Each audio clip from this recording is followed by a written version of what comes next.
refuse to accept despair as the final response to the ambiguities of history.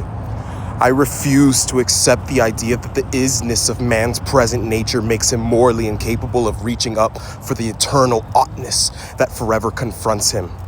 I refuse to accept the idea that man is mere flotsam and jetsam in the river of life, unable to influence the unfolding events which surround him. I refuse to accept the view that mankind is so tragically bound to the starless midnight of racism and war that the bright daybreak of peace and brotherhood can never become a reality. I refuse to accept the cynical notion that nation after nation must spiral down a militaristic stairway into the hell of thermonuclear destruction. I believe that unarmed truth and unconditional love will have the final word in reality.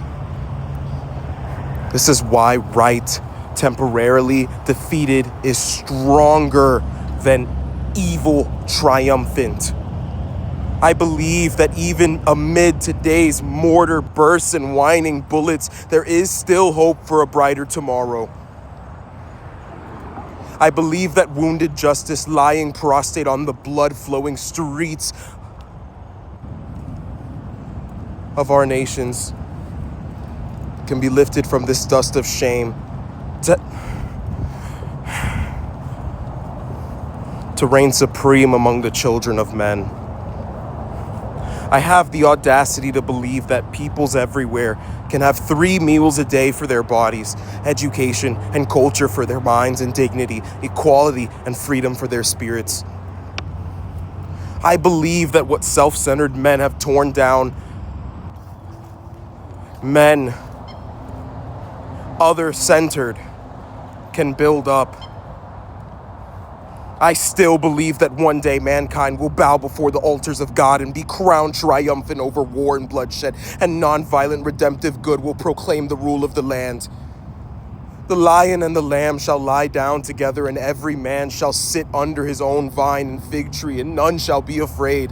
I still believe that we shall overcome. This faith can give us courage to face the uncertainties of the future. It will give our tired feet new strength as we continue our forward stride toward the city of freedom. When our days become dreary with low hovering clouds and our nights become darker than 1,000 midnights, we will know that we are living in the creative turmoil of a genuine civilization struggling to be born. Every time I take a flight, I am always mindful of the many people who make a successful journey possible, the known pilots and the unknown ground crew. So you honor the dedicated pilots of our struggle who have sat at the controls as the freedom movement soared into orbit.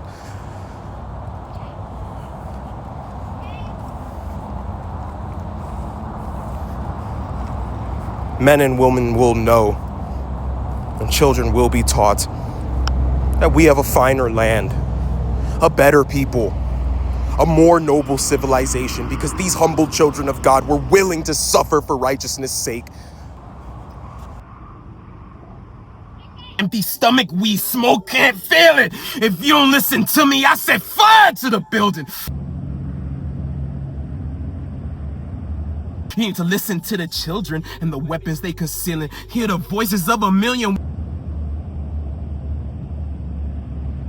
And so she sent me to the white schools. I learned that I was different. They told me I'm a nigger.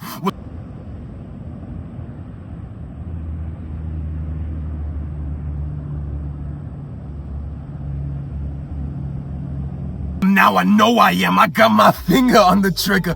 I'm a project baby, a free lunch felon, and I'm hungry every minute.